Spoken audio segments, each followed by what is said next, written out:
Hello guys, আসসালামু আলাইকুম। আমি বাংলা ভাই আকাশ। আমি আপনাদেরকে একটা গল্প বলবো। গল্পটা কারোর জন্য ফানি, আবার আমাদের জন্য কালো রাত ছিল। অনেক আগে ছোটোবেলা আমরা চারজন ছিলাম, আম চুরি করতাম গেছিলাম। তো দুইজন ছিল আমার মামাতো ভাই, আর একজন ছিল ভাতিজা, আর আমি ছিলাম। তো তখন রাত আজানের আধা ঘন্টা আগে হইব। তখন দুইজন ছিল গাছের উপরে, আর দুইজন ছিলাম আমরা গাছের নিচে। আমি তখন চশমা পরতাম না, তখন হালকা একটু দূরের জিনিস ঝাপসা দেখতাম।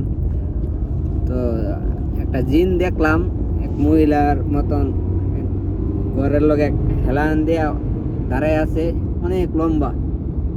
তখন আমি ক্লিয়ার হইতে পারি নাই।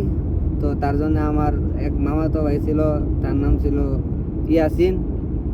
আমি তারে বলছিলাম, ইয়াসিন দেখতো এটা কি। তো ওই দেখার মাত্রই লগে লগে মারছে দূর, ভূত ভূত কয়া মারছে দূর। তখন আর আর দুইজন ছিল, একজন মামাতো ভাই ছিল আশিক আর রাকিব। তখন ওরা দুইজনও মনে করেন লুঙ্গি মুঙ্গি গাছের উপরে থই মনে করো যে দূর। আমি তো এরার পিছে পিছে আমিও দূর।